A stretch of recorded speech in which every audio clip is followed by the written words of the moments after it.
right, good morning everyone. This is Jason Vasilas, Usability Sciences. Looks like we'll go ahead and get started. Thanks for taking the time out to join us for this webinar. Today we're going to be talking about the top 4 omni-channel research methods. All right, to begin, let me just briefly introduce myself. Again, my name is Jason Vasilas. I'm the Associate Director of User Experience here at Usability Sciences. Been with the company for just over 10 years. I'm a lead researcher, and what that means is here at the company I conduct a lot of the research for our clients. I've done roughly 175 user experience projects while here at Usability Sciences. I cover just about every type of user experience methodology, various industries, tested on various devices, etc. And I'm also the founder of the company's Omni-Channel Research solution. Usability Sciences, in case you aren't familiar with who we are a full-service user experience consulting company. We offer a full suite of online and lab-based services to meet our clients' user experience needs. We conduct roughly 200 projects a year and have been in business for the past 25 years. All right, so today we're going to be talking about omni-channel research methods, and to get the conversation started, we'll begin by just briefly touching on the background of omni-channel for those of you that may not be as familiar with the term. We'll then talk about the 4 research methods, the top 4 research methods that we recommend, and then we'll touch on the best practices of omni-channel user experiences, things that we have gathered over the past several years of doing this type of work. And lastly, we'll talk about what we see coming next. So before we jump into the actual content here, we do have a poll that we would like to have you guys just take a moment and respond. So I'm going to go ahead and launch that in the GoToMeeting panel. And so you should now have the option to respond to the poll, and we're just curious who in our audience is planning to do user experience research in 2015. In terms of if you've got a budget set up for that, we'd just like to better understand who in our crowd we're speaking with today. So I'll give everyone a moment to respond to that.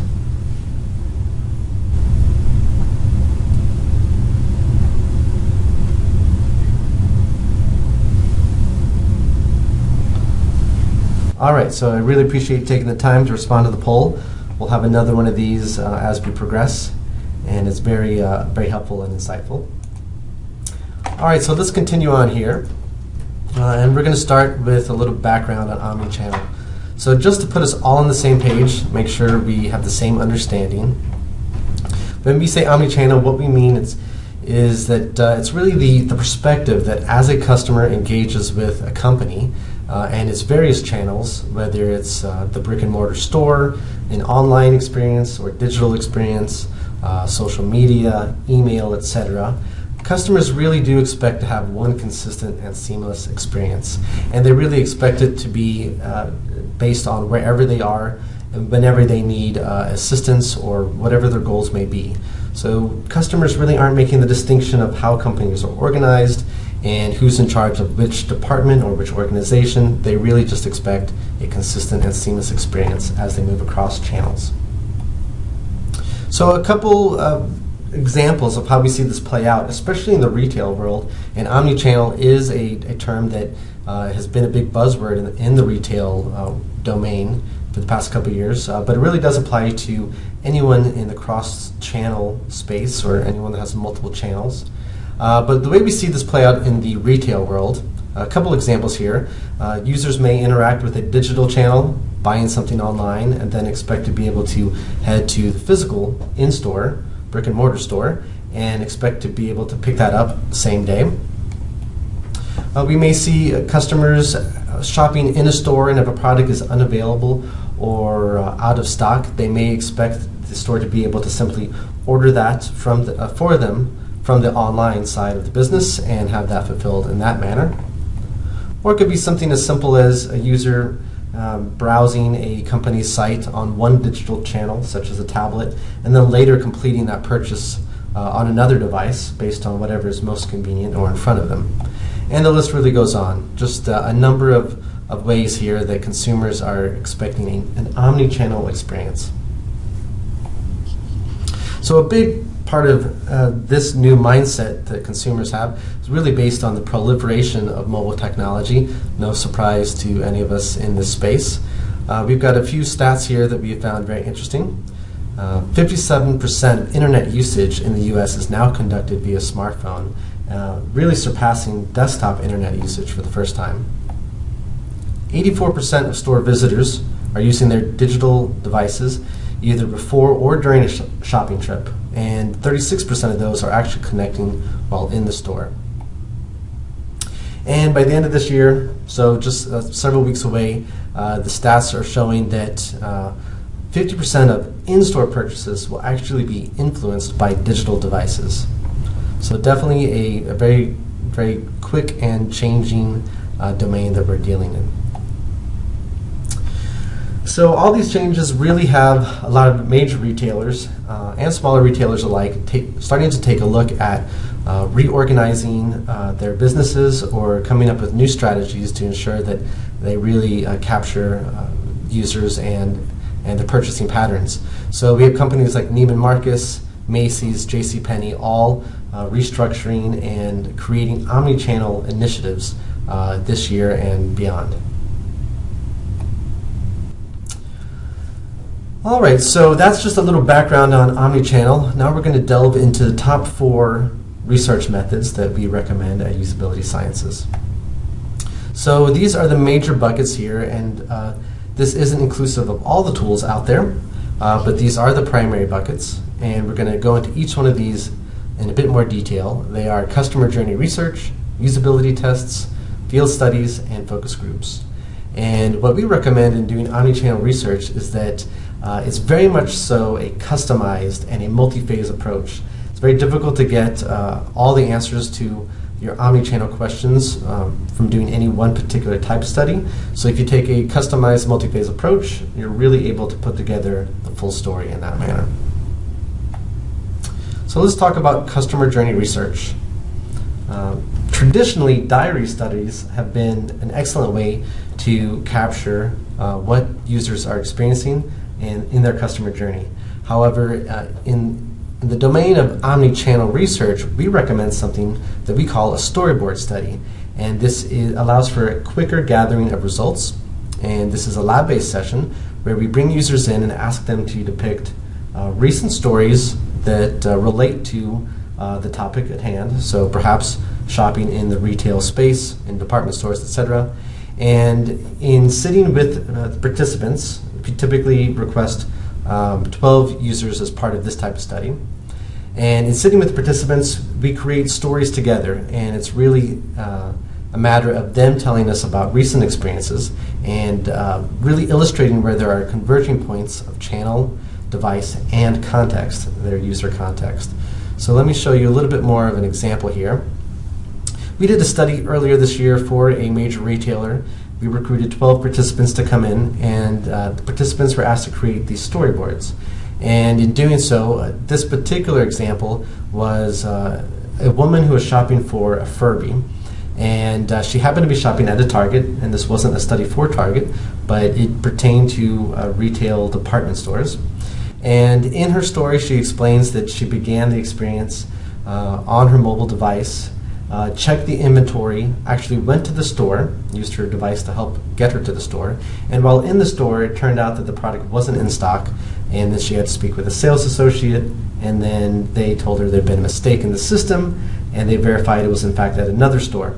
So she put together this story using our methodology here, and it really started to shed some light on real-life experiences that users had in their various shopping experiences in the past. So in doing so, we're really able to create some aggregate themes. Not only do you get insight into each user's very granular stories, but we create some aggregate themes, of which this is an example here. So in many of the users we spoke with, it turned out there were 3 major steps in their process, often beginning some research on a larger screen device from home, and then in many cases deciding they needed to visit a store to take a closer look at a product. And then once they got to the store, they used different devices or different channels while in the store to really learn a little bit more about where the product was or what other users had thought about various products. So this is an example of what you get from a storyboard study.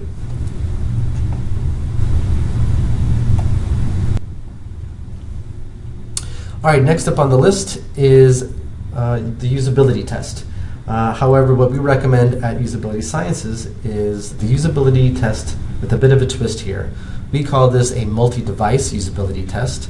And really, much like a traditional usability test, we recruit participants to come into a lab-based setting, spend about 90 minutes up to 105 minutes taking a look at a company's digital channels. So we like to put them in front of all of the various digital channels, be it mobile, desktop, or tablet. And not only do you gain insight into the trouble issues or where there are gaps in the process on a per-device basis, but you also get a great comparative lens on what that experience looks like across devices or across channels. Here's an image of what we do here at Usability Sciences. We have a setup that allows users to experience not only the desktop but also the tablet and the mobile, essentially in a very simultaneous fashion. And users can seamlessly move between devices, and whether it's something that's very organic and we allow them to experience the devices as they normally would, or if it's something a bit more directed and we ask them to purposely go across devices. Both techniques are really great in helping assess what the user experience is like from a digital perspective. So the output of a multi-device usability test is something that might look like this. We did a study for a major retailer in which we looked at all their digital channels, and in particular we found that the Find in Store feature really wasn't that observable on the mobile. It was something that was easily accomplished on the desktop and on the tablet, but on the mobile not as much. And because we did this in a comparative format, we were able to determine that, well, just the visual treatment alone for the Find item in Store, the button itself, because it wasn't as prominent as on the other platforms, it was much more likely to be overlooked. And we had users point this out as well. So the multi-device usability test is another great tool in performing omni-channel research.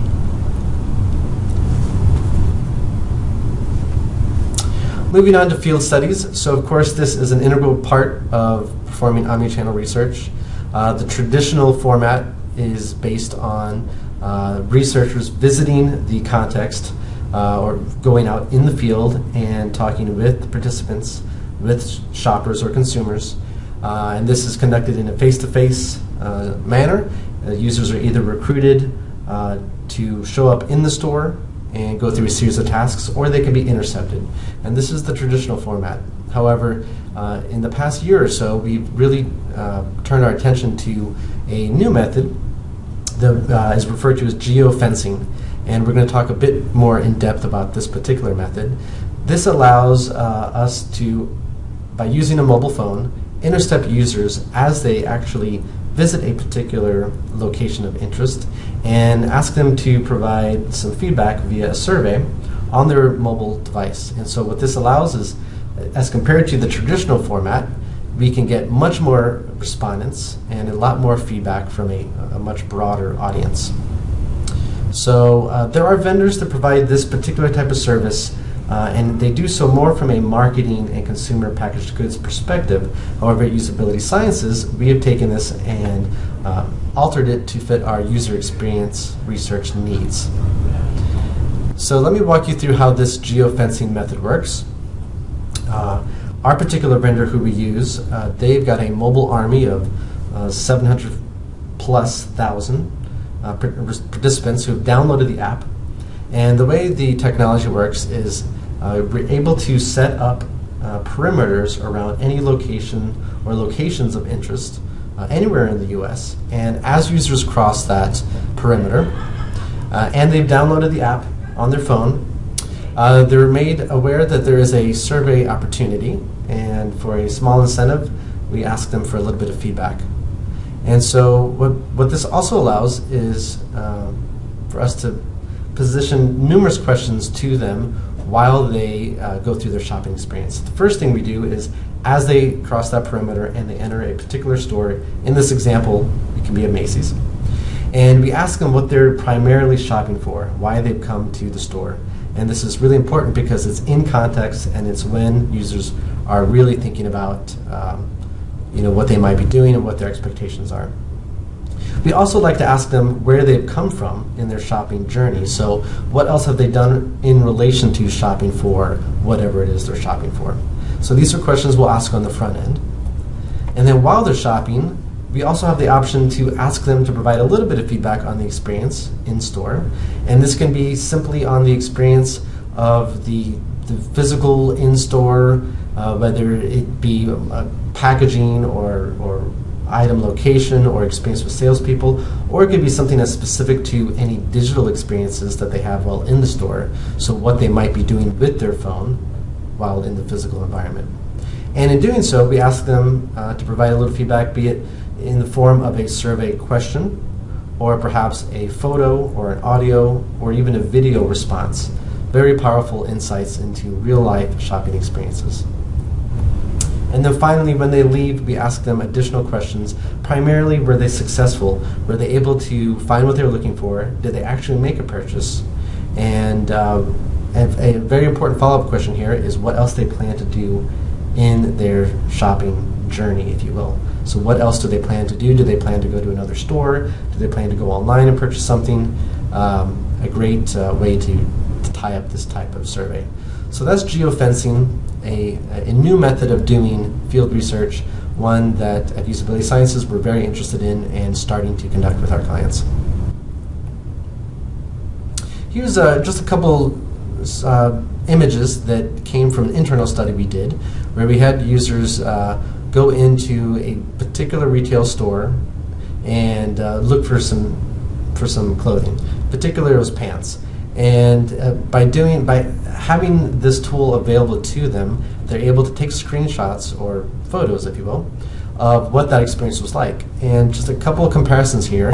While shopping for Levi's, users reported that there was this handy tool that allowed them to determine if a product was in fact in stock or if it was something they would have to go online for. So based on the waist and the length and the size of the product, this gave them insight versus the more traditional method of looking through a stack of pants and poorly labeled at that and try to determine if the size was in fact in stock or if it's something they were going to have to ask a sales associate for. So a very powerful insight into that real world experience.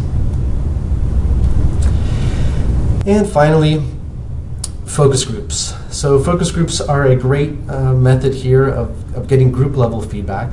And in the context of doing a multi-phase approach, we often recommend doing the focus groups later in the process.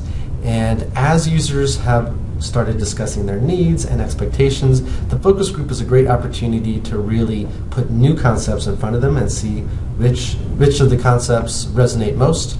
It's also a great research method to help our clients better understand which features or functions on particular devices or digital channels are of most important to the user base. So that wraps up the research methods, and what we really see here as the value proposition in doing so is that as you conduct this multi-phase approach, and it's not required that you do all of these phases or that you do them in the sequence, but as you conduct a multi-phase approach, a sort of funneling effect takes place here. And we start to hear user needs come up along with what they recommend as solutions. And it may be something, for example, tools or features to help them better determine a product's fit or size, maybe the ability to check inventory in real time. These are the types of things that start surfacing, all of which then allows us to make very specific recommendations. We, the researchers, are able to make these recommendations that really address the various phases of the user's journey. So be it the online research phase, the prior to store visit phase, or in fact the in-store visit phase of that shopping journey. So those are the research methods. We're going to take a moment here and do another poll. And we're just curious in the people on the call today, and I'm going to go ahead and launch this in the GoToMeeting panel. We're curious who has plans to conduct omni-channel research in the future. It's something a lot of our clients have been talking to us about, and there's been a lot of interest in this, and we're just curious who on the call is planning to do that.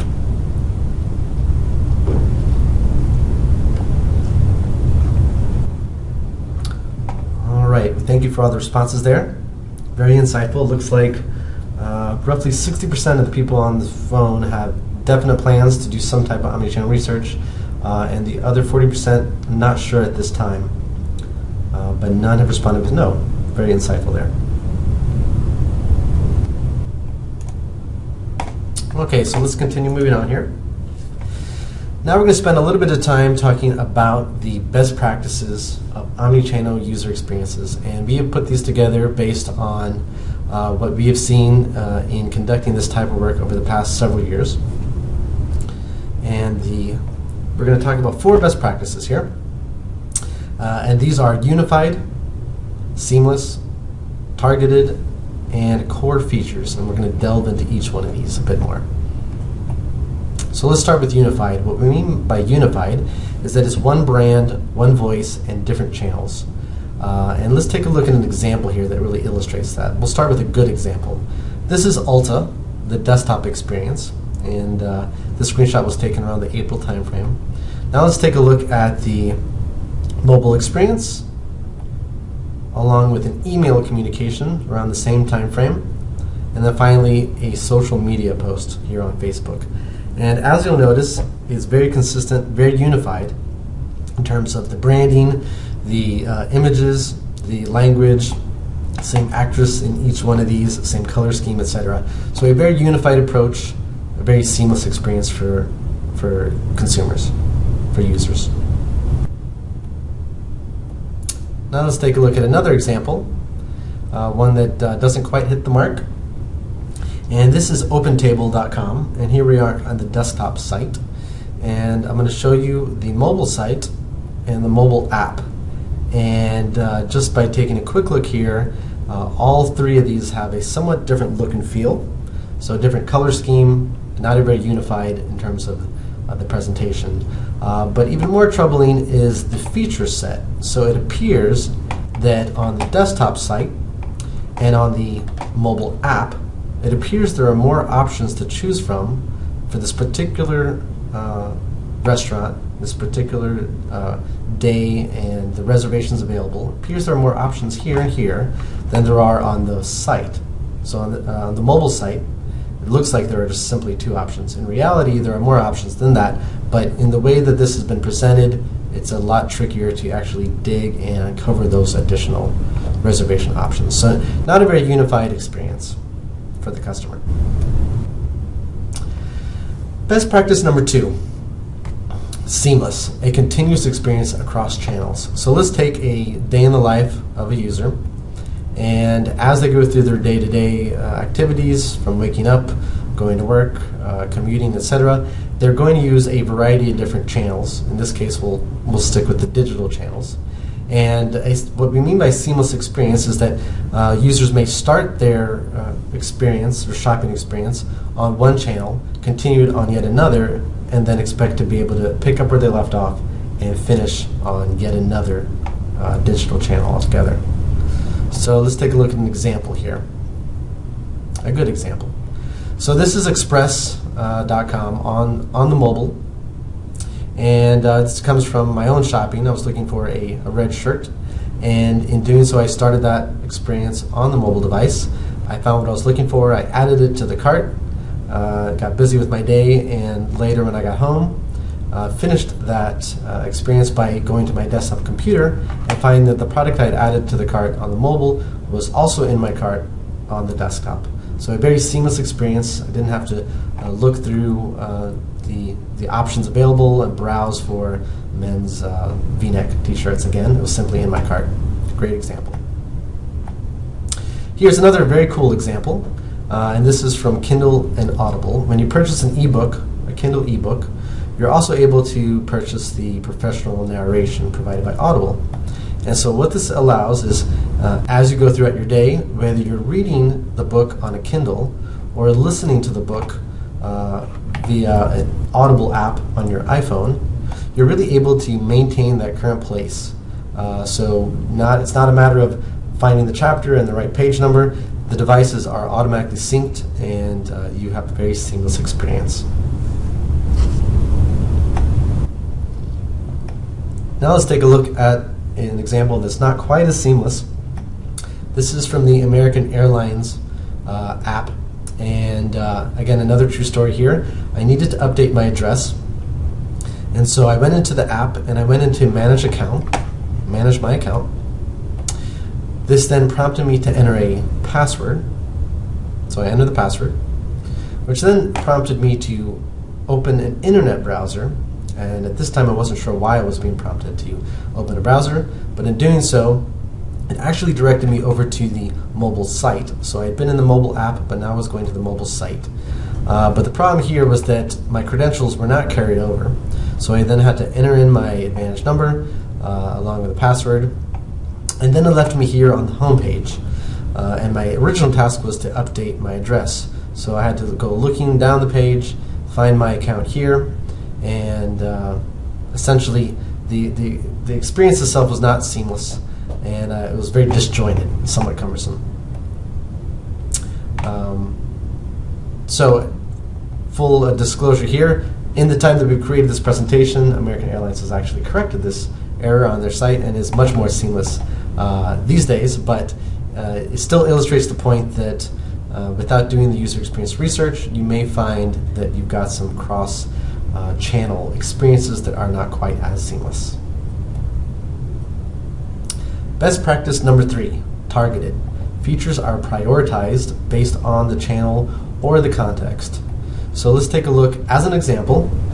A best practice here is that the desktop site really has all available features. It's the full version of the site, and users should be able to do just about anything they expect. However, on other versions of the site or on other channels, digital channels, you may have a reprioritized set of features or even a subset as an example. So on a mobile, you may not need all the features, and on a tablet, you may not need all the features either. It could be a matter of reprioritizing them or providing a subset. So let's take a look at an example here.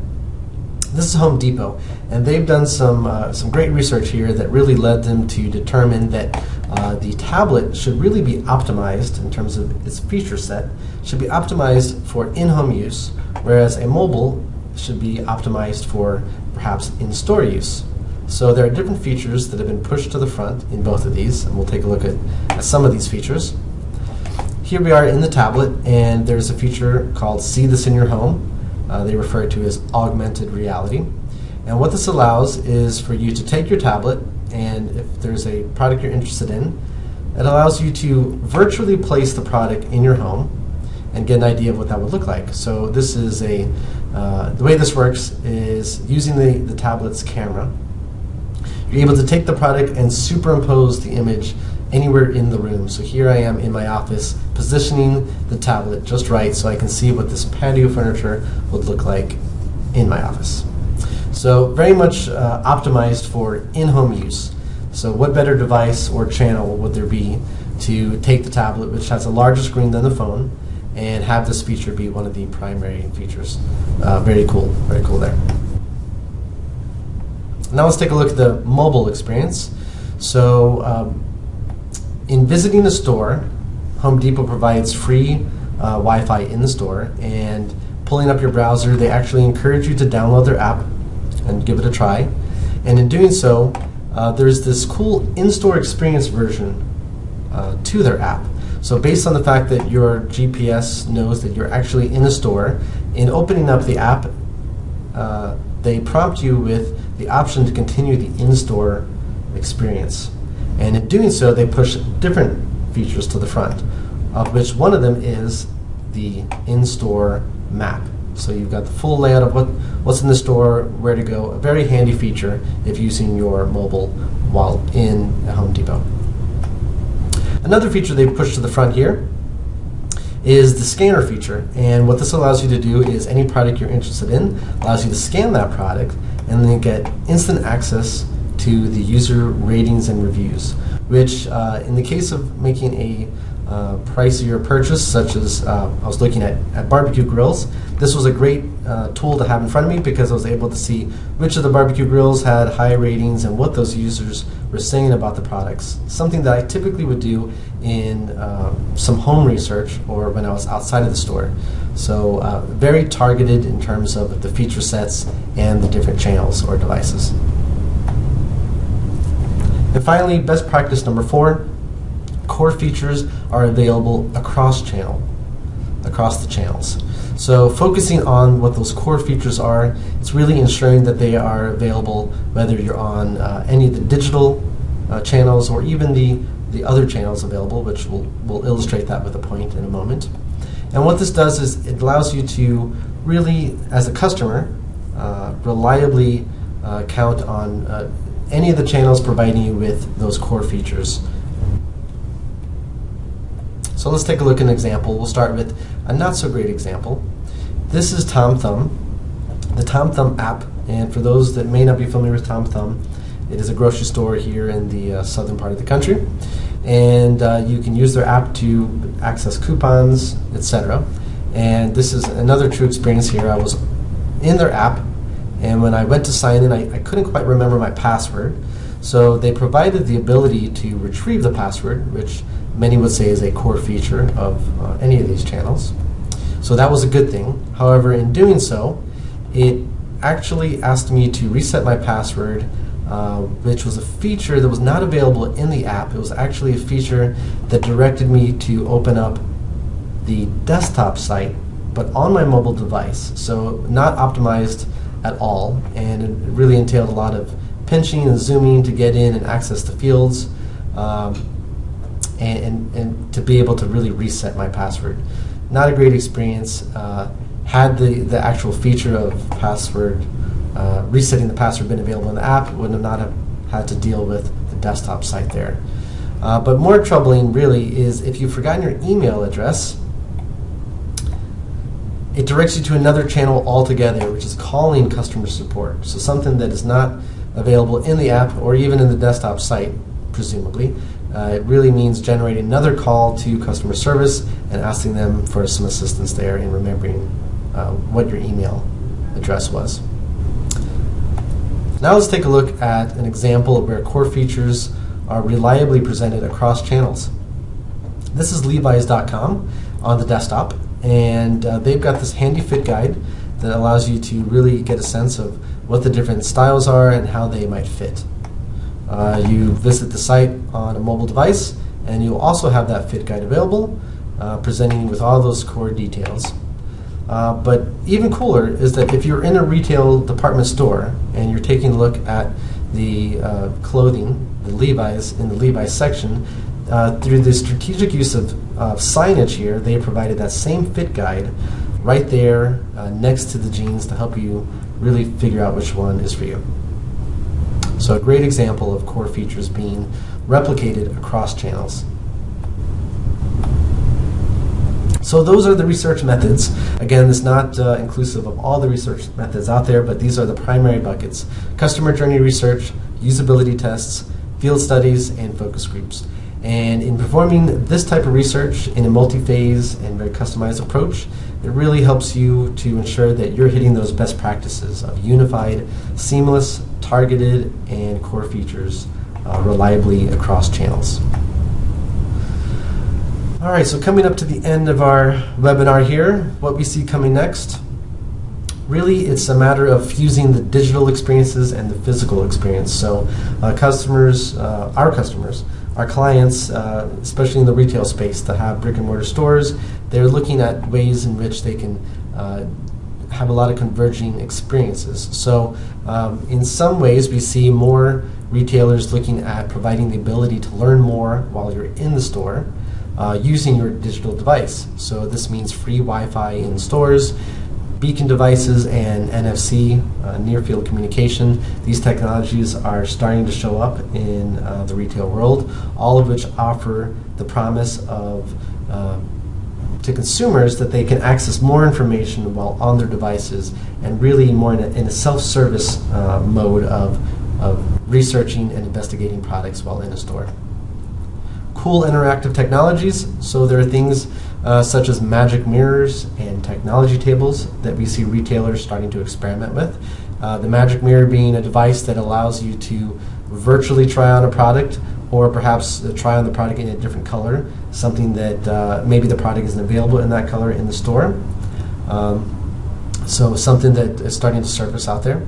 Technology tables being a tool that would allow users to sit down and browse through various other products, again, not carried in store, and perhaps even order those products from this device. And finally, sales reps going mobile, and something that we are definitely seeing start to take place here. Tablets being given to sales associates so that they can be out there on the floor and really working with customers in a more consultative manner versus the very traditional take your product to a point of sale, complete the purchase that way. Now it's a matter of even completing purchases while on the floor using these tablets. So that, in summary, has been some of the research methods and some of the best practices, and what we see coming really more and more devices, all of which really are more and more channels that consumers will be interacting with. And really, in doing so, they're going to have greater and greater expectations for consistent and seamless experiences. And you can't really provide those unless you're doing that research. Omni-channel research, something that we see as being incredibly important in the user experience domain. So at this time, we'll just take a moment, and if anyone has any questions, feel free to use your GoToMeeting panel and provide those questions, type them out there, and we can do some Q&A in that manner. Or if you'd like, feel free to contact myself or Usability Sciences. Always happy to meet with anyone interested in talking about user experience or omni-channel research, and we'd love to hear from you. So let's just take a moment and check the questions panel, see if there are any questions coming in here.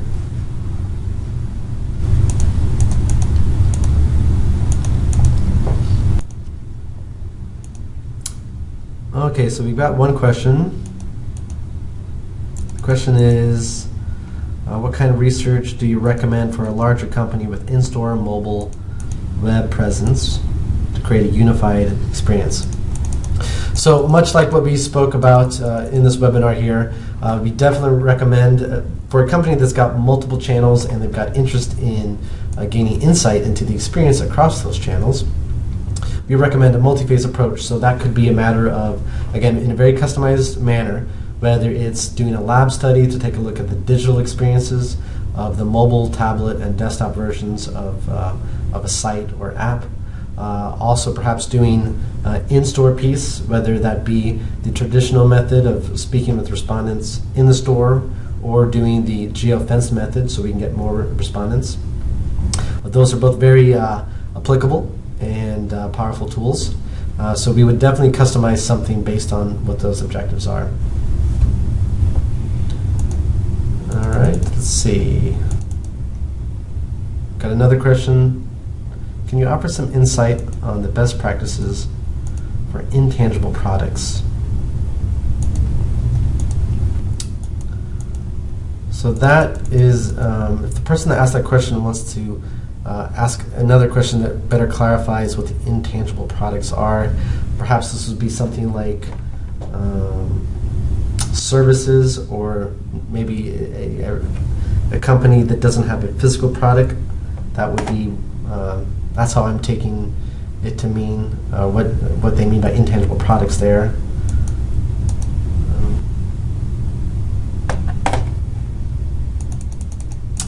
I need to have a little, okay, insurance.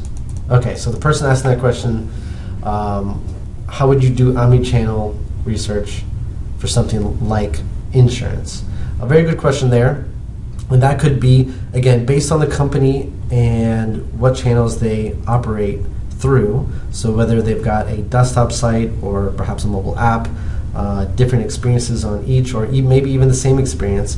Doing omni-channel research would really allow this type of company to get some insight into how customers go about thinking about how they want to interact with the company. Do they want to start on a mobile device? Do they want to do some of these things on a mobile device at all? Do they want to focus on a desktop that has larger real estate? Do they want to actually make a phone call to a different channel and get information that way? So Omni-Channel Research in that regard would be a great way to get insight into what users' thought processes are, what their expectations are. And in terms of the features, do they expect certain features across all these channels? It may be that with insurance in particular, they may not actually go to the effort of completing various applications or completing things on a mobile device, and they may prefer to, again, either do it with the person or actually use a larger screen device, something that you would gain some insight into in doing some omni-channel research. So very good question there. Okay, one more question. How long does a typical omni-channel research engagement last? Very good question, and there's really no clear answer. It's all dependent upon which pieces of the puzzle or which methods are being employed in this custom service. It could be a matter of 2 to 3 weeks if it's something that's more lab-based. So perhaps doing a multi-device usability test or a storyboard study could take a matter of weeks.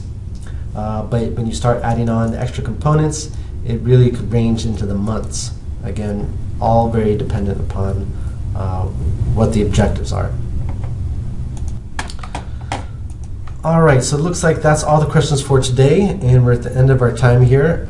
Thank you all so much for registering and for attending the webinar. We really appreciate your interest in learning about this topic. Again, if there are any additional questions, feel free to email me directly or to contact me through any of these means here. And thank you so much. Have a wonderful day.